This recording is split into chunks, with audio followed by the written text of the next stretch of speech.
Good morning students. We'll continue with the fifth chapter. 5वें chapter को हम continue कर रहे हैं। पृथ्वी का चुंबकीय क्षेत्र।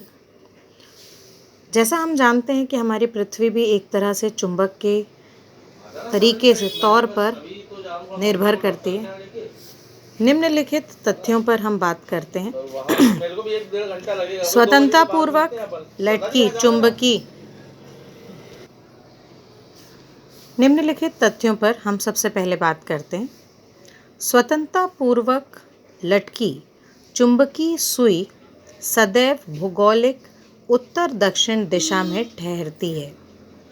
जब आप किसी भी सुई कह लें या कंपास निडल कह लें या कोई चुंबक ले लें, यदि आप उसे एक धागे से लटकाते हैं तो वह हमेशा उत्तर दक्षिण दिशा, जो हमारी पृथ्वी की उत्तर दक्षिण दिशा है, उसमें ठहर जाती है। पृथ्वी में लोहे की छड़ को उत्तर दक्षिण दिशा में गाड़ने पर वह चुंबक बन जाती है। यदि आप किसी भी लोहे की बनी सुई को आप पृथ्वी के अंदर गाड़ देते हो तो इनफैक्ट वो सुई भी चुंबक की तरह बात करती है या समझ आती है।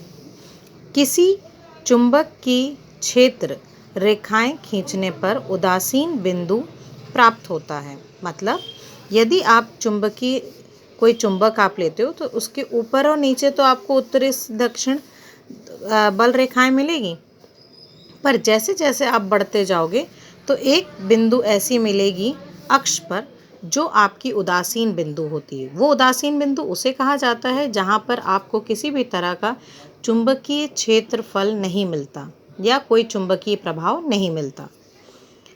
चौथा, पृथ्वी का स्वयं का चुंबकीय क्षेत्र होता है।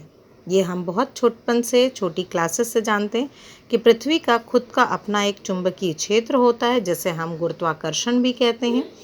और यदि किसी भी चीज़ को हम ऊपर की ओर उछालें तो वो वापस पृथ्वी पर आती है। इस आधार पर हम दो तरह की परिभाषाएं पहले बात करते हैं। वे स्थान जहां चुंबकीय सुई ऊर्ध्वाधर हो जाती है चुंबकीय ध्रुव कहलाते हैं, तथा वे स्थान जहां पर चुंबकीय सुई क्षैतिज हो जाती है, मतलब आड़ी हो जाती है, उससे गुजरने वाली रेखाओं को हम चुंबकीय निरक्ष या मैग्नेटिक इक्वेटर कहते हैं। तो दो चीज़ें यहाँ पे मिलती हैं, एक हमें मिलता है चुंबकीय ध्रुव और दूसरा मिलता है चुंबकीय निरक्ष। इस आधार पर हम दो तरह के याम्योत्तर के बारे में पढ़ते हैं।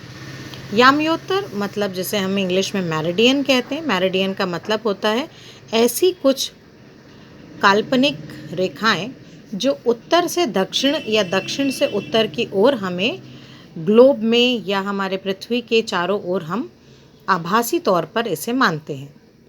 पृथ्वी के चुंबकीय ध्रुवों को मिलाने वाली रेखा को चुंबकीय अक्ष कहते हैं तथा इससे होकर गुजरने वाले ऊर्ध्वाधर तल को चुंबकीय याम्योत्तर कहते हैं। दूसरा, भौगोलिक याम्योत्तर।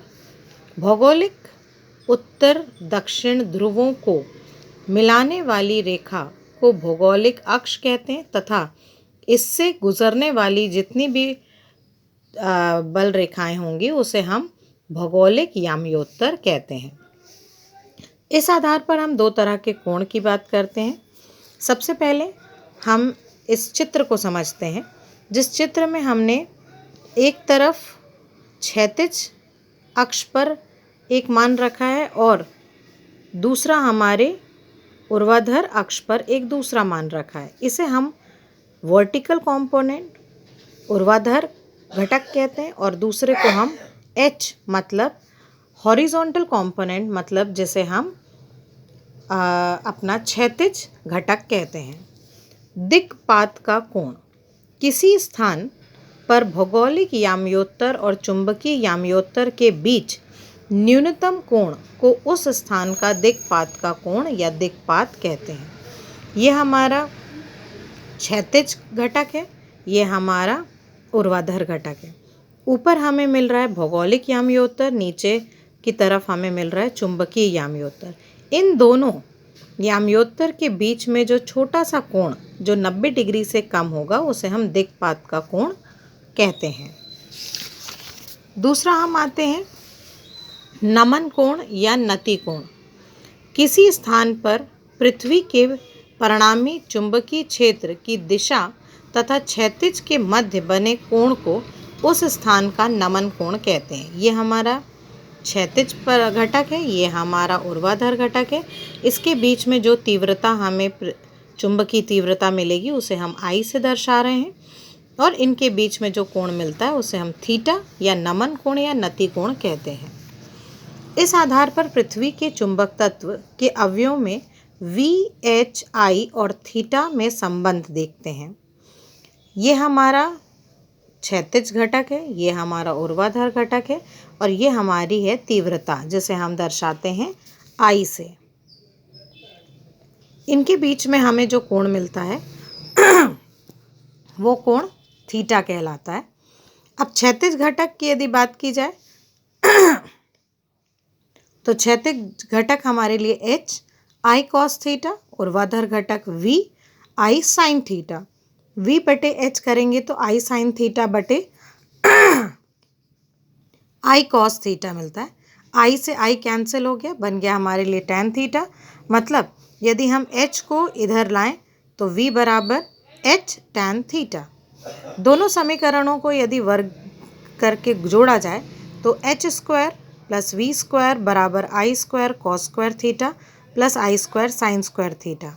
दोनों में cos square theta sin square theta हमने 10वीं में ये आइडेंटिटी पढ़ी थी, जिसके बराबर 1 होता है तो मान हमारा हो जाएगा H square plus V square बराबर I स्क्वायर। ठीक है। अब इसके अलावा हमारे पास एक और टॉपिक इस चैप्टर का बचा है, फिर ये चैप्टर भी एंड हो जाएगा।